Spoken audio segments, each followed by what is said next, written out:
మాజీ ముఖ్యమంత్రులు, మాజీ కేంద్ర మంత్రులు, మాజీ పిసిసి అధ్యక్షులను జిల్లాలకు అబ్జర్వర్గా నియమించి క్షేత్ర స్థాయిలో ఎవరైతే జిల్లా కాంగ్రెస్ అధ్యక్షులకు అర్హులు ఆ జాబితాను కూడా తయారు చేయమని అబ్జర్వర్గా సభ్యులు కోదాడ శాసనసభ్యురాలు గౌరవనీయురాలు శ్రీమతి పద్మావతి రెడ్డి గారు దయచేసి అందరూ కుర్చీలో కూర్చోవలసిందిగా విజ్ఞప్తి చేస్తున్నారు.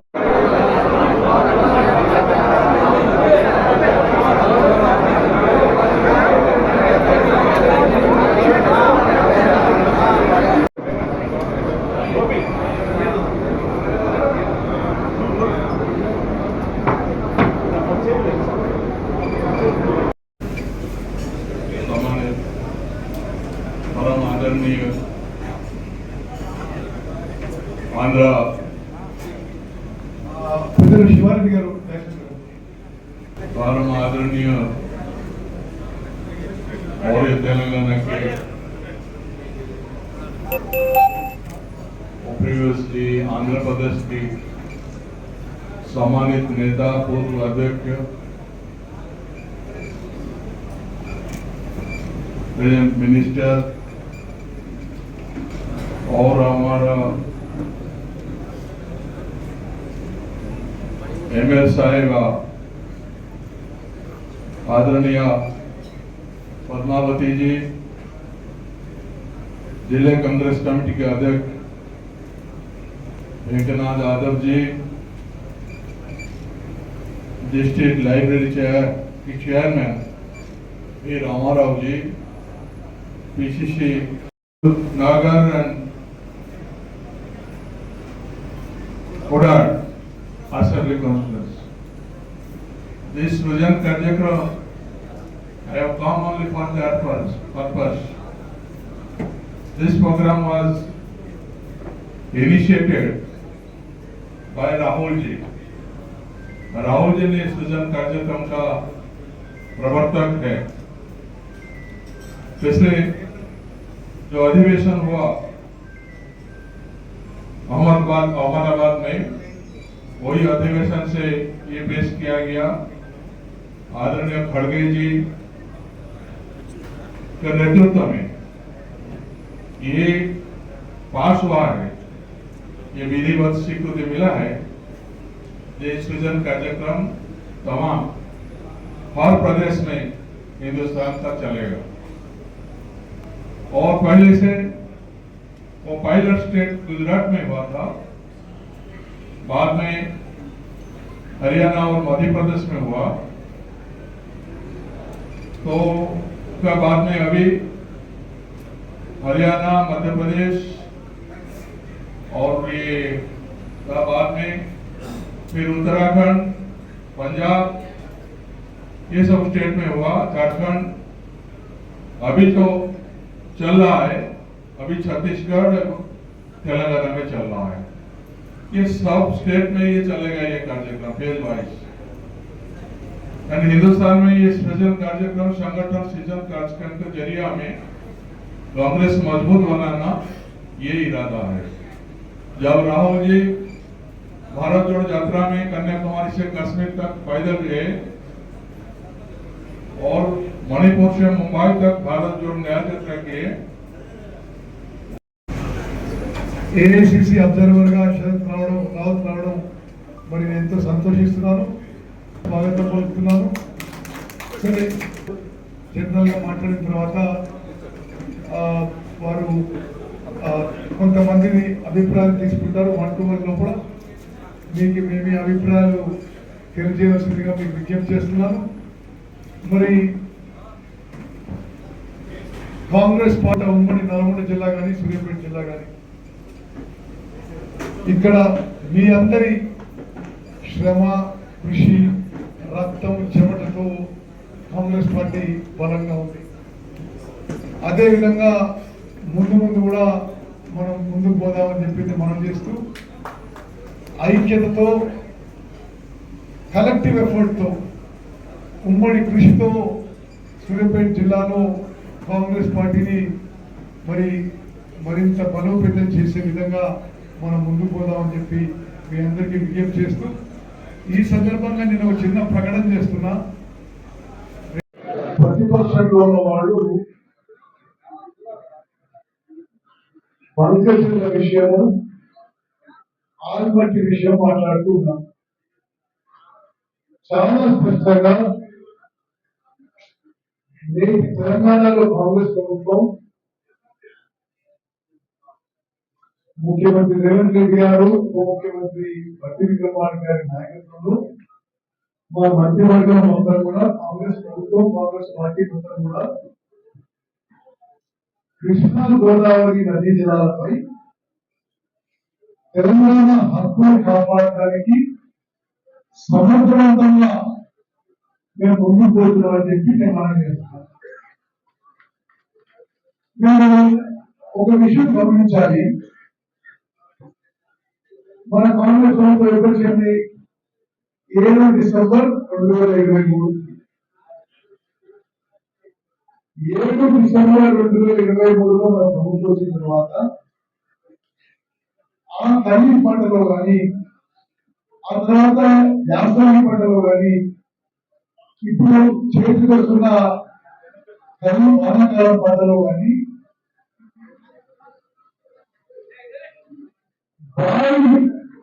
రికార్డు స్థాయిలో వరి పంట పద్ధతులను ఎంత గమనించాలి. ఎంత గమనించాలంటే భారతదేశంలో 29 రాష్ట్రాల కంటే 29 రాష్ట్రాల కంటే ఎక్కువ పంట తెలంగాణ రాష్ట్రంలో పడుతుంది. ప్రత్యేకంగా మీరు స్థితిని గమనించాలి. తెలంగాణ రాష్ట్రం ఏర్పడి 2014 వాళ్ళు గతంలో అధికారంలో ఉన్న వాళ్ళు పెద్ద పెద్ద మాటలు మాట్లాడుతూ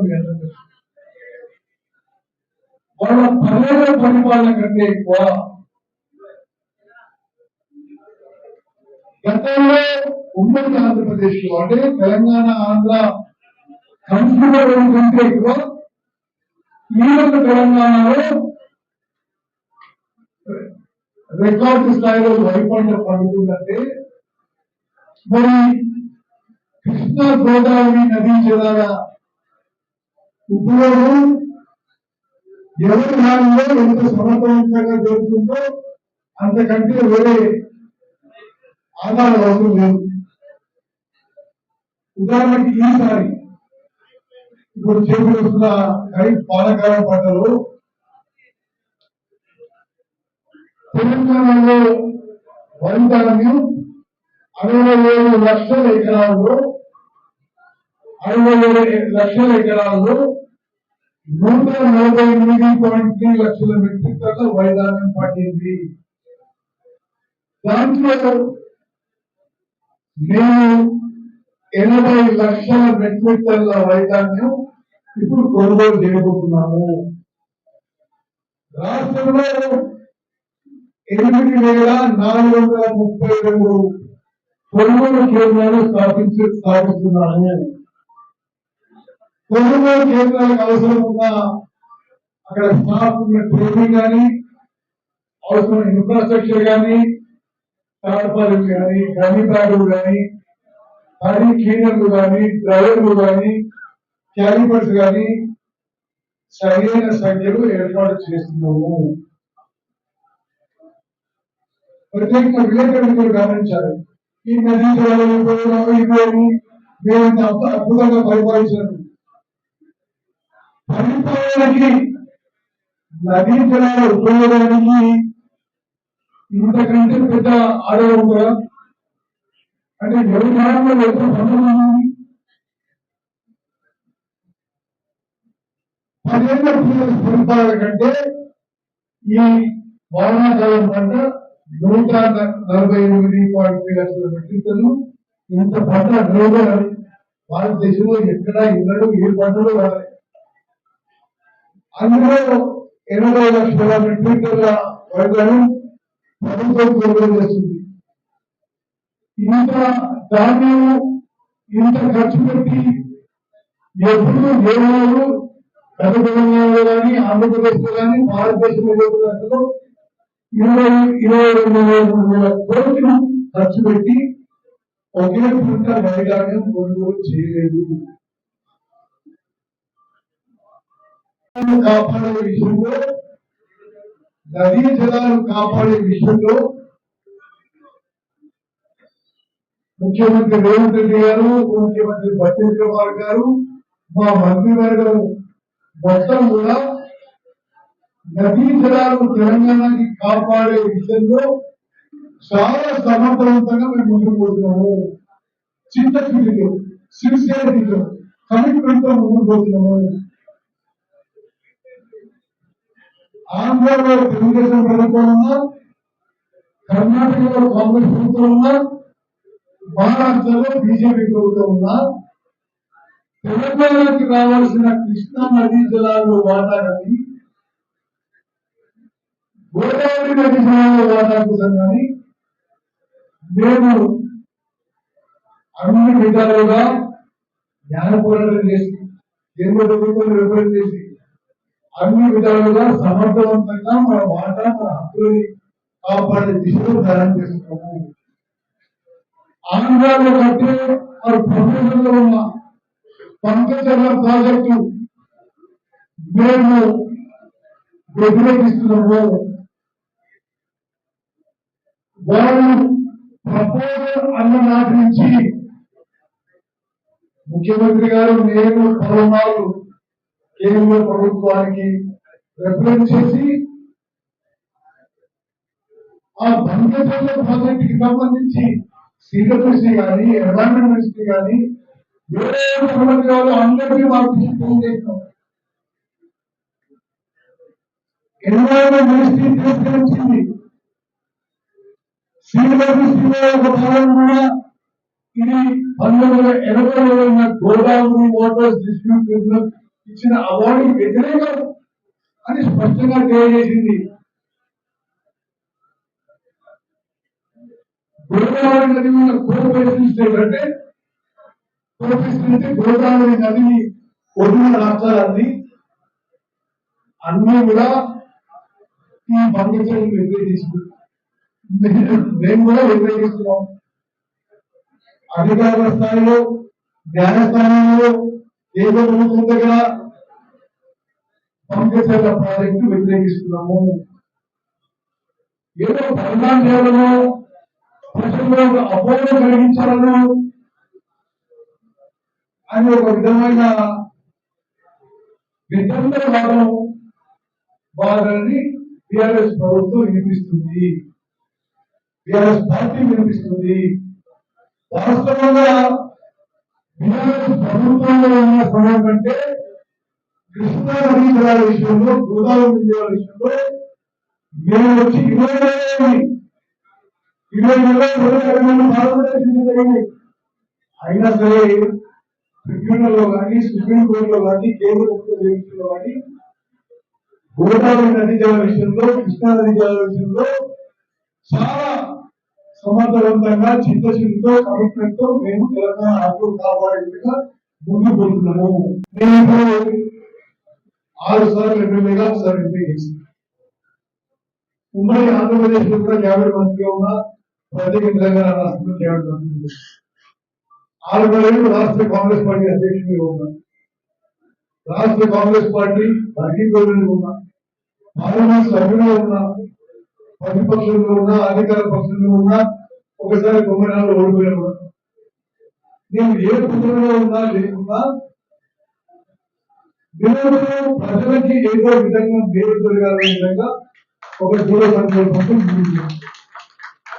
ఈ సుదీర్ఘ రాజకీయ ప్రస్థానంలో ఒక విషయం నాకు ఎప్పుడు కూడా బాధ కలిగించే విషయం ఏంటంటే తీవ్రమైన నిరుద్యోగ సమస్య. మన దగ్గర సిమెంట్ ఫ్యాక్టరీలు ఉన్నాయో, లేకపోతే సరే నాకు ఎందుకు పాల్గొడుతున్నాను, నా దగ్గర ప్రతి రోజు కొంత 100 మంది నిరుద్యోగులు వస్తుంది. రైతులు కష్టపడి వాళ్ళ పిల్లల్ని చదివించి మరి ఉద్యోగాలు ఇప్పించలేని పరిస్థితి. అంటే మన ప్రాంతంలో కాదు, మన ప్రాంతంలో, రాష్ట్రంలో, దేశంలో నాయకులు సమాజాన్ని ఎక్కువగా పీడించే సమస్య నిరుద్యోగ సమస్య. సరే, వ్యక్తిగతంగా నేను నిరంతరం ప్రయత్నం చేస్తా. ఈరోజు పొద్దున్నే మల్లారెడ్డి నుంచి సీతారెడ్డి వస్తే ఆయన కొడుకు ఎలక్ట్రానిక్స్ ఇంజనీర్ అని 72% వచ్చిన ఉద్యోగం. అయితే అలా చింతపాలలో ఒక ఊరుగా వజ్రపల్లి పక్కన ఊరుగా విడుమలకాపురంలో ఒక మెటల్ పౌడర్ కంపెనీ మొదలు పెడుతుంటే సరే వాళ్ళకి ఫోన్ చేసి వీళ్ళకి ఉద్యోగం రిక్వెస్ట్ చేసి అంటే నిరంతరం. అయితే ఏమవుతుందంటే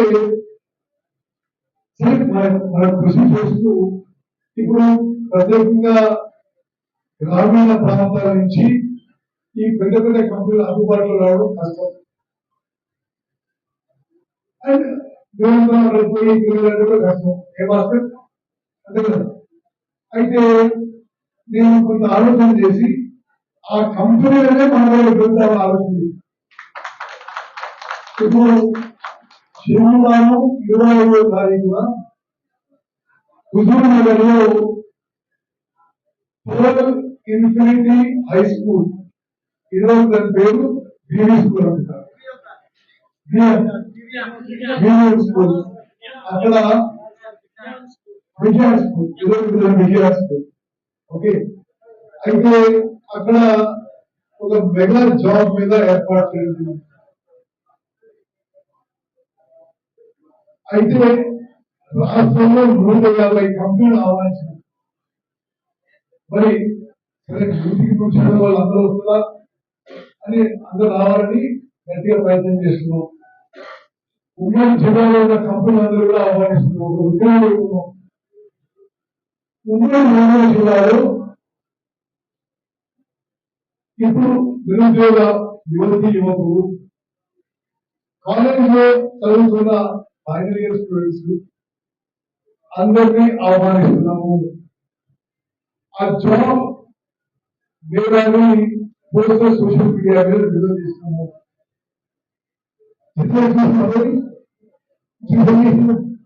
ఏం చేయలేదు. ఓకే, నేను మీరు ఏం చేయాలని రిక్వెస్ట్ చేస్తున్నాను అంటే వీళ్ళందరూ కూడా కొంత బాధ్యత గల నాయకులు కాబట్టి దాంట్లో ఒక క్యూఆర్ కోడ్ ఉంటుంది.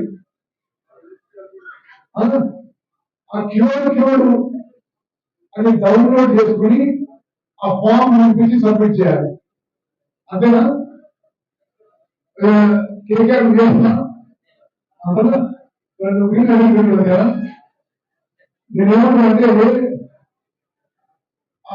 మీ అందరికీ ఒక బాధ్యతగా తీసుకోండి. ప్రత్యేకంగా చూసినారు అప్పుడు చూసామా మీ అందరూ ఏంటంటే అదే చేసినాడు కాదు. ఇది నాకేం రాజకీయ ప్రయోజనం లేదు, ఇప్పుడు నేనే పోరాటం లేదు, ఇంకా పోరాటం లేదు, ఆరోగ్యం. ఓకే, నేనేమంటానంటే మీ అందరూ కూడా నేను బాబు చూసాను నేనేం చేయలేదు. మీరందరూ కూడా మీ బాధ్యతగా ఆ జాబ్ మీద పోస్టర్ నుంచి క్యూఆర్ కోడ్ నుంచి రిజిస్ట్రేషన్ చేయించండి. ఎవరిని? నిరుద్యోగ యువతని, డిగ్రీ కానీ, ఇంటర్ కానీ, ఐటీఐ కానీ ఎవరైతే ఉద్యోగాలు కోరుకుంటారో అది రిజిస్ట్రేషన్ చేసుకోండి. మీరందరూ కూడా మీ మండలంలో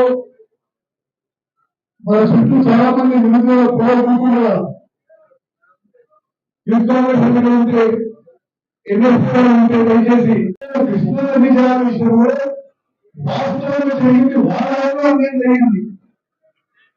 అప్పుడు ప్రభుత్వంలో ఉన్న పెద్ద మనుషులు ఉమ్మడి ఆంధ్రప్రదేశ్ కి కేటాయించిన 811 టీఎంసీలో తెలంగాణకి 299 టీఎంసీలు, ఆంధ్రాకి 512 టీఎంసీలు అని చెప్పి కేంద్ర ప్రభుత్వం మీద లిఖిత పూర్వకంగా ఇచ్చింది. మేము తర్వాత ఇది మాకు యాక్సెప్టబుల్ కాదు, ఇది మాకు యాక్సెప్టబుల్ కాదు. తెలంగాణకి ఈ 812 టీఎంసీలో 70% మేము ఇవ్వాలి. అని ట్రిబ్యునల్లో సుప్రీంకోర్టులో వాదిస్తున్నాము. బహుశా స్వతంత్ర భారతదేశంలో ఒక వాటర్ డిస్ట్రిక్ట్స్ ట్రిబ్యునల్ విషయంలో ఏ రాష్ట్రానికి చెందిన ఇరిగేషన్ మంత్రి స్వయం హాజరు కాలే. రాష్ట్ర ఇరిగేషన్ మంత్రిగా నేను స్వయంగా కృష్ణా నదీ జలాలు తెలంగాణకి మన హక్కులు కాపాడే విధంగా మరి నేను స్వయంగా హాజరు. వాళ్ళ హయాంలో 1.81 lakh crores ఖర్చు పెట్టిన వాళ్ళ పర్యటనలో 1,80,000 కోట్లు ఖర్చు పెట్టింది.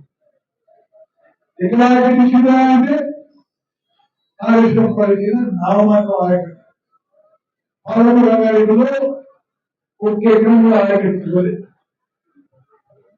శ్రీకారం ప్రయత్నంగా ఒక్క ఎకరం కూడా ఆయకట్టుకోలేదు. అంతకుముందు రాకముందు పెండింగ్ లో ఉన్న దేవతలు కానీ కల్వకుర్తి, నెట్టంపాడు, భీమా, కోయిల్ సాగర్, ఎస్ఎల్బిసి అన్ని కూడా వాళ్ళు 10 ఏళ్ల పాటు 1,81,000 కోట్లు ఖర్చు పెట్టినా పూర్తి చేయకుండా వదిలిపెట్టిపోయింది. నేను ఉమ్మడి నల్గొండ జిల్లా ప్రజలకు మాటిస్తున్నాం. ఎస్ఎల్బిసి పనులు పునఃప్రారంభించి వచ్చే ఎన్నికల్లో పూర్తి చేస్తాము. అదేవిధంగా ఢిల్లీ ప్రాజెక్టు కూడా మరి మన కాంగ్రెస్ ప్రభుత్వం వచ్చే వరకు గత బీఆర్ఎస్ ప్రభుత్వంలో ఢిల్లీ ప్రాజెక్ట్ కి మంజూరుగా లేదు, వాటర్ సోర్స్ కాలే. మరి డీమిగ్రేషన్ మన మంత్రి అయిన తర్వాత ఎస్ఎల్బిసి ప్రాజెక్ట్ కి పూర్తి ఖర్చు 4,600 కోట్లతో మరి పనులు పునఃప్రారంభించి అందులో యాక్సిడెంట్ అయింది. దాన్ని అధిగమించి భారతదేశంలో ఎక్స్ప్రెస్ తీసుకొచ్చి మరో పనులు మొదలు పెడుతున్నాము. ఢిల్లీ ప్రాజెక్ట్ కి 18,000 కోట్లు మంజూరు చేసి జనవరి నుంచి పనులు ప్రారంభిస్తున్నాము. గోదావరి జలాలు మన సూర్యాపేట జిల్లాకి తీసుకెళ్ళడానికి దేవాదుల నుంచి శ్రీరామ్ సాగర్ ప్రాజెక్ట్ స్టేజ్ గురించి మరి మంజూరు చేసి ఆ గోదావరి జిల్లా సూర్యాపేట జిల్లా తీసుకొచ్చే నిరంతర ప్రయత్నం కృషి జరుగుతుంది. మీరందరూ తెలుసు, ముఖ్యమంత్రి గారు 2 రోజులుగా వచ్చి తుమ్మతిలో రామ్మోహన్ రెడ్డి గారి ప్రతిక్రమకు హాజరై ఎస్ఆర్ఎస్పి ఫేజ్ 2 కి రామ్మోహన్ రెడ్డి గారి పేరు నామకరణం చేయడం ఈ జిల్లా చరిత్రలో నిలబడుతుంది. జిల్లాలో బ్రాహ్మణ వెలుగుల ప్రాజెక్టు అసలు పూర్తిగా 10 ఏళ్ళు నిలిచిపోయింది. మనం తిరిగి నుంచి వేరే వంతగా ముందుకుపోయి పూర్తి చేస్తాం. ఉమ్మడి నల్గొండ జిల్లాలో రాష్ట్ర వ్యాప్తంగా కూడా ఉమ్మడి నల్గొండ జిల్లాలో కూడా ఇరిగేషన్ విషయంలో అత్యంత ప్రాధాన్యత ఇచ్చి ముందుకు పోతున్న విషయం నేను మనం చేస్తూ ఆంధ్రప్రదేశ్ వంకచర్ల ప్రాజెక్టు నిర్మాణం వ్యతిరేకిస్తున్నాం, సమర్థవంతంగా వ్యతిరేకిస్తున్నాం. మరి కేంద్ర ప్రభుత్వం దగ్గర న్యాయస్థానం దగ్గర అందరూ వ్యతిరేకిస్తున్నాము. కర్ణాటక ఆల్రెడీ హైక్ పెంచే విషయంలో కూడా మేము పూర్తిగా వ్యతిరేకం, అన్ని విధాలుగా వ్యతిరేకిస్తున్నాము. ఎవరో టీఆర్ఎస్ పార్టీ వాళ్ళు వేరే ప్రభుత్వంలో ఉన్న ప్రవేశులు వాళ్ళ ఉదాహరణలో ఏం చేయలేదు. మేము ముందు పోతుంటే ఏదో భూతరాలను బోధాంశాలను అబద్ధపు ప్రచారం చేయడం ఇది చాలా దుర్దృష్టం. తెలంగాణ ప్రజానికం, తెలంగాణ రైతులందరూ గమనించాలని చెప్పి నాయకుడు మీ కుటుంబంలో, మీ బంధువులు, మీ వార్డులు, మీ ఊళ్ళో ఎంతమంది చదువుకున్న యువతి యువకులు నిరుద్యోగం ఉన్నారో వారిని రిజిస్ట్రేషన్ చేసి ఆ రోజు ఇంటర్వ్యూకి రమ్మని చెప్పని నేను సవ్యంగా విజ్ఞప్తి చేస్తున్నాను. సరే వచ్చిన వాళ్ళందరికీ కాదు ప్రయత్నం.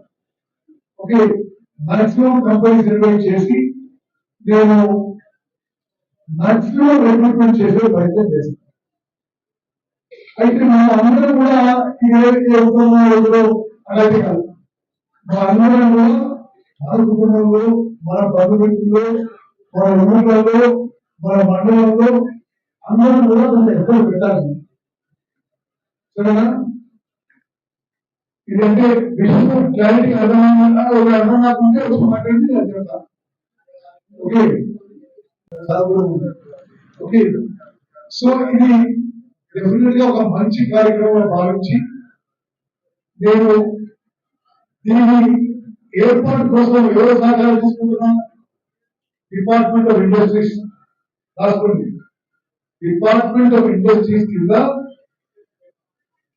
నిరుద్యోగ యువతికి సాఫ్ట్వేర్ ఉద్యోగాలు ఇప్పించాలనే ఒక ఉద్దేశంతో ఏర్పడ్డ digital employment exchange of Telangana. అది ఒక పరిశ్రమల శాఖ విభాగం. Digital employment exchange of Telangana వాళ్ళ సహకారం తీసుకుని మంచి మంచి కంపెనీలను ఇన్వైట్ చేయడానికి వాళ్ళ సహకారం తీసుకుంటాం. అదేవిధంగా ఇది నిర్వహించడానికి సింగరేణి కాలేజ్ వాళ్ళు కూడా అడగడం జరిగింది. అయితే ఈ మెగా జాబ్ మీద సింగరేణి కాలేజ్ మరియు రాష్ట్ర ప్రభుత్వం యొక్క పరిశ్రమల శాఖ ద్వారా ముందుకు పోయి దయచేసి అందరూ కూడా మరి దీనికి మనం పూర్తిగా ఉపయోగించుకోవాలని, దీని ఏరియాస్ లో దీనికి మ్యాక్సిమం పబ్లిసిటీ చేయాలని, విలేకరులందరూ కూడా దీనికి మాట్లాడే విషయానికి కొంత మన జిల్లాలో అయితే ప్రామినెంట్ గా మీరు దానికి పబ్లిసిటీ ఇవ్వాలని కోరుకుంటున్నా. ఒకటే కాదు, ఎందుకంటే ఏదో ఏదో వార్తలు ఉన్నటువంటి ఇప్పుడు సోషల్ మీడియా వారియర్స్ ఇక్కడ ఎంతమంది ఉన్నా అంతమంది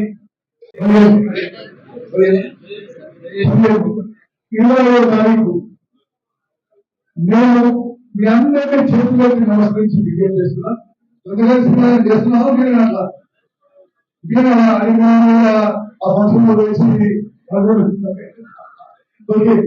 నేనేమంటున్నానే కన్నా ఇప్పుడు అది ఈసారి ఉపయోగించుకునే అవకాశం అంటే వచ్చిన అందరికీ ఉపయోగిస్తాను అర్థమైంది. బట్ మన కుటుంబంలో, మన బంధువుల్లో, మన ఊళ్ళో, మన మండలంలో నిరుద్యోగ యువత రిజిస్ట్రేషన్ చేసుకుని ఆరోగ్యం 8 గంటలకి అక్కడికి రండి. అది విజ్ఞాన స్కూల్ పక్కనే స్వర్ణవేది ఉంది. స్వర్ణవేదిలో మీరు ఎవరికి అసౌకర్యం కావద్దని పొద్దున్న టిఫిన్, మధ్యాహ్నం భోజనం, సాయంత్రం టిఫిన్ ఏర్పాటు చేసింది. అలా అన్నిటికీ ఎవరికి అసౌకర్యం కలగకుండా చూస్తున్నాం.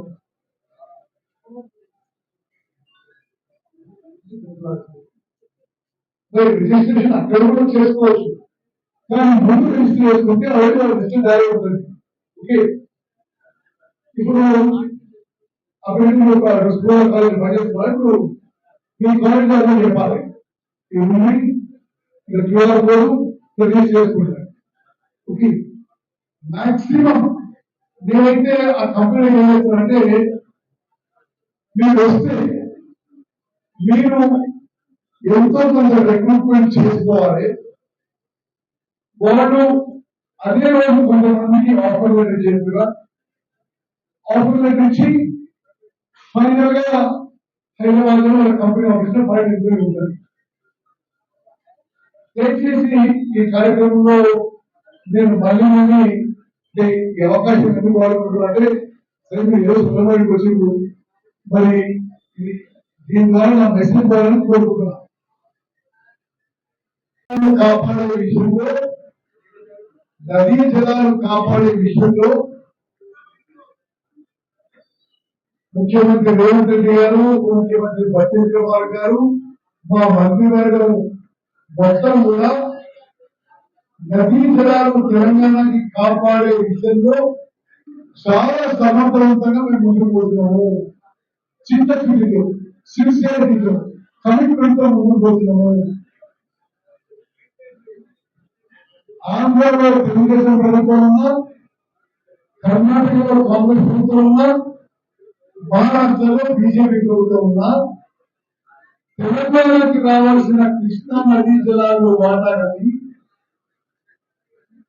గోదావరి నదీ జలాల వాటా కోసం కానీ మేము అన్ని విధాలుగా న్యాయ పోరాటం చేసి, కేంద్ర ప్రభుత్వం రిప్రజెంట్ చేసి, అన్ని విధాలుగా సమర్థవంతంగా మన వాటా, మన హక్కులని కాపాడే దిశలో ధ్యానం చేస్తున్నాము. ఆంధ్రాలో కంటే మరి ప్రపంచంలో ఉన్న పంకజల ప్రాజెక్టు మేము వ్యతిరేకిస్తున్నాము. వాళ్ళు ప్రపోజల్ అన్న నాటి నుంచి ముఖ్యమంత్రి గారు, నేను పలుమార్లు కేంద్ర ప్రభుత్వానికి రిప్రజెంట్ చేసి ఆ పంకజల ప్రాజెక్ట్ కి సంబంధించి సిడబ్ల్యూసీ కానీ, ఎన్విరాన్మెంట్ మినిస్ట్రీ కానీ, అందరికీ వాళ్ళకి ఫోన్ చేసినాం. ఎన్విరాన్మెంట్ మినిస్ట్రీ తిరస్కరించింది. సిడబ్ల్యూసీలో ఒక భాగం కూడా ఇది 1980లో ఉన్న గోదావరి వాటర్స్ డిస్ట్రిబ్యూట్ ట్రిబ్యునల్ ఇచ్చిన అవార్డు వ్యతిరేకం అని స్పష్టంగా తెలియజేసింది. గోదావరి నది మీద కోఆపరేషన్ స్టేట్ అంటే గోదావరి నదిని ఒడిన రాష్ట్రాలన్నీ అన్ని కూడా ఈ పంకజలను వ్యతిరేకిస్తుంది. మేము కూడా వ్యతిరేకిస్తున్నాం. అధికారుల స్థాయిలో, న్యాయస్థానంలో, కేంద్ర ప్రభుత్వం దగ్గర పంకజల ప్రాజెక్టు వ్యతిరేకిస్తున్నాము. ఏదో పరిణామం చేయడము, ప్రజల్లో అపోహ కలిగించాలను అని ఒక విధమైన వితండవాదం వారిని టిఆర్ఎస్ ప్రభుత్వం వినిపిస్తుంది, టిఆర్ఎస్ పార్టీ వినిపిస్తుంది. వాస్తవంగా టిఆర్ఎస్ ప్రభుత్వంలో ఉన్న సమయం కంటే కృష్ణా నదీ జలాల విషయంలో, గోదావరి నదీ జలాల విషయంలో మేము వచ్చి 20 జరిగింది.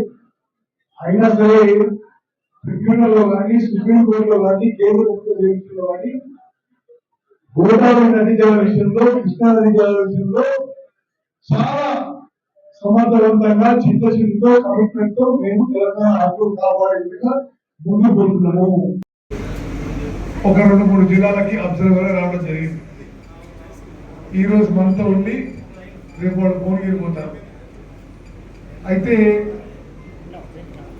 ఈ కార్యక్రమం సంఘటన్ సృజన్ అభియాన్ అంటే పార్టీ ఆర్గనైజేషన్ బలపరచడానికి, అదేవిధంగా డిసిసి ప్రెసిడెంట్స్ ఎంపిక చేయడానికి దేశవ్యాప్తంగా చేపట్టిన కార్యక్రమం. మనం గర్వంగా చెప్పుకోగలుగుతాం, బహుశా భారతదేశంలోనే కాంగ్రెస్ పార్టీకి మొన్న పార్లమెంట్ ఎన్నికల్లో నిరూపించబడ్డది, అత్యంత బలమైన జిల్లాలో సూర్యాపేట జిల్లా. शायद पूरे देश में कांग्रेस